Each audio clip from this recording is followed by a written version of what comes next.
The Blade and the Reed. Hey everyone, welcome back to Persian Stories. If you've been here a while, you know we love going deep on Rumi, Jalaluddin Muhammad Rumi, the 13th century Persian poet and mystic whose words feel like they were written yesterday. His masterwork, the Mathnawi, is often called the Book of Love.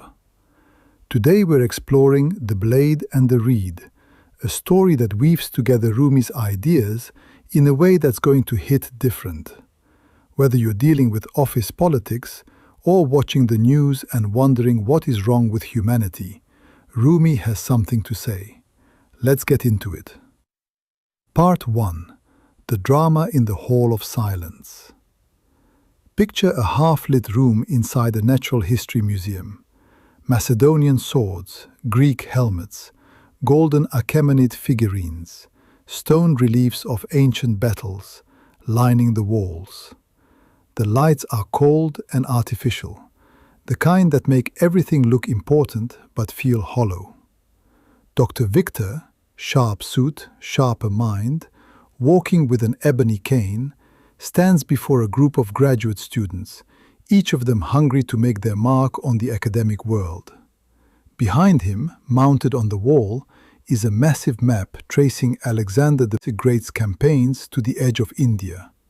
He tapped his cane on the stone floor and reminded his students that Philip II hadn't united Greece with pretty speeches. He had done it with iron discipline and sharper swords. His son Alexander stretched that inheritance to the borders of India. Aristotle gave him philosophy, but Homer lit the fire of immortality inside him. Socrates had said the unexamined life is not worth living, but Alexander, he argued, hadn't examined life, he had conquered it. Right on cue, laughter echoed from the far end of the hall. Two boys, Leo and Sam, stopped in front of the sword display. Leo declared himself Alexander and demanded Sam's surrender. Sam grabbed a stick and shouted that Darius would never yield. They charged at each other, laughing. Leo went down. Sam immediately yanked him back up. Both were cracking up as they sprinted away. Mary, a warm, plain-spoken schoolteacher, a blue scarf around her shoulders, stepped forward. She asked Dr. Victor whether she might offer another way to look at what those children had just done, and what those ancient kings had done as well. Victor smiled politely and asked what angle she had in mind. Mary said she was thinking through the eyes of Rumi. In Rumi's thinking, the real war doesn't happen on a battlefield. It happens inside a person. Victor noted that Rumi was the poet of love and whirling. But what could he have to do with Alexander, the very symbol of Greek rationalism? Mary acknowledged that Plato had dreamed of a philosopher king. But had Alexander actually lived the philosophy? Socrates refused to escape prison because he was committed to truth above survival. Alexander was at war until his dying day. That, she said quietly, was exactly the contradiction Rumi sees. Children's fights leave no lasting scars. They're just play. But grown men's wars are fueled by envy, hatred, and the will to slay. She gestured toward the boys. They had fought, laughed, and Sam had picked Leo up off the floor. They sparred without malice. Kings, she said, fight from somewhere much darker. Victor pushed back. Alexander had also built cities, connected cultures, spread knowledge across 3 continents. Mary agreed, but noted it had been done mostly on top of rubble. We are all made of dust, and dust is what we crave. Yet it's the color of that dust we fight for, grave to grave.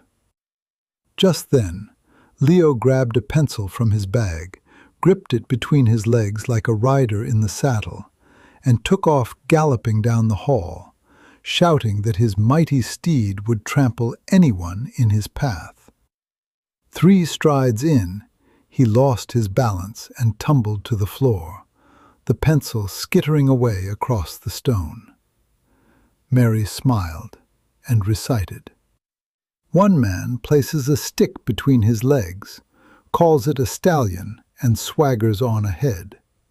He shouts that weaklings should step aside, and everyone around him just laughs, because it's just a stick. A lot of powerful figures in history, she observed, were standing on sticks while convinced they were riding stallions. The game hasn't changed, just the costumes. Instead of swords, missiles. Instead of battlefields, screens. One student quietly asked where the root of all of it actually lay. Mary told the story of a proud lion who believed he was king of the jungle. A clever rabbit led him to the edge of a deep well. The lion looked down and saw another lion staring back, a rival, a threat. He roared, he lunged, he threw himself in to destroy his opponent. But he had attacked his own reflection. That rage you carry, that hatred burning inside you, friend, is your own reflection you're seeing in someone else? So many wars throughout history, she said, had been fought against a mirror, a reflection of the conqueror's own fear and unresolved anger. Zoroaster had said something similar. The real battle between good and evil isn't in the heavens, it's inside every human being. A heavy silence settled over the hall. Another student, almost whispering, asked what they were supposed to do in a world still this full of war. Mary pulled a small reed flute from her shawl, just a hollow tube, simple, unassuming. Rumi opens the entire Mathnawi, 6 books, tens of thousands of verses, with the sound of this reed. Listen to the reed, how it tells its tale of pain. Of every separation it sings again and again. The reed has been cut from its reed bed. It cries out. But this cry is not defeat. It is longing. It is love. The blade cuts to possess. The reed is hollow, so it can connect. Real peace comes, she said, when we look into that well, and instead of seeing an enemy, we recognize ourselves. Dr. Victor looked down at his cane, that cane he had carried for years as armor and authority. Suddenly, it felt heavy. He thought about the loneliness of an office full of awards and framed degrees. He leaned the cane against the wall and took a step without it. Maybe, he said quietly, that was what Aristotle had meant by eudaimonia, flourishing, not power. Maybe they had just forgotten that part. Leo came sprinting back, calling that the sun had come out and they should all come outside. Mary smiled and said yes. It was time for the real game. Sunlight poured to the museum's front doors. The kids bolted toward it. Victor, the students, and Mary followed, out of the hall of silent swords, and into the light, one quiet step at a time. Part 2. The symbols and their meaning.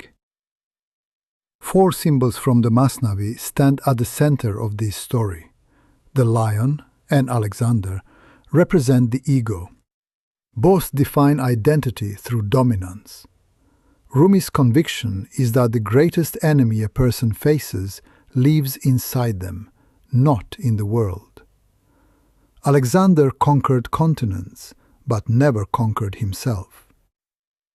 The well and the mirror represent projection. The lion saw his own reflection and called it an enemy. A huge portion of the hatred we feel toward others is a reflection of what we cannot accept in ourselves, something Rumi understood 800 years before Carl Jung had a name for it.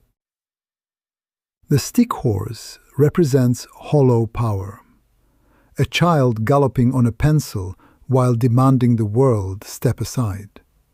It is biting satire, and it still fits today. The reed represents the peacemaking soul. Against the blade, which severs and takes, the reed stands for a person emptied of ego, through whom only truth resonates. A reed only makes music when it is hollow.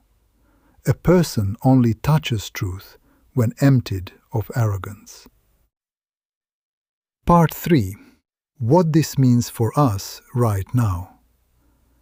We have built a culture around ego hyperactivity, defining success as conquest, the market, the career ladder, the attention economy. It is Leo's pencil horse at a scale that affects millions. The first lesson is recognizing your shadows. The next time you feel an almost unreasonable hatred towards someone, sit with this question. What part of myself am I actually seeing in that well? That self-awareness is the first step towards stopping cycles of violence, whether at your kitchen table or between nations. The second lesson is returning to the cleanness of childhood. Rumi doesn't call us to be childish. He calls us to be childlike, free of the deep grudges that calcify over decades. Kids fight and forgive. Adults fight and archive.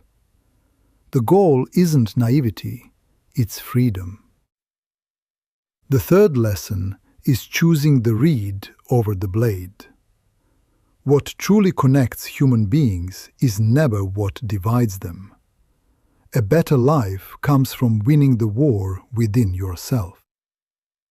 When you can look into the well and see yourself instead of an enemy, the blade gives way to the reed, and music takes the place of the war drum. Thanks for hanging with us through this one. If these stories speak to you, subscribe to Persian Stories and share it with someone who needs to hear it today. See you next week. Take care of yourselves.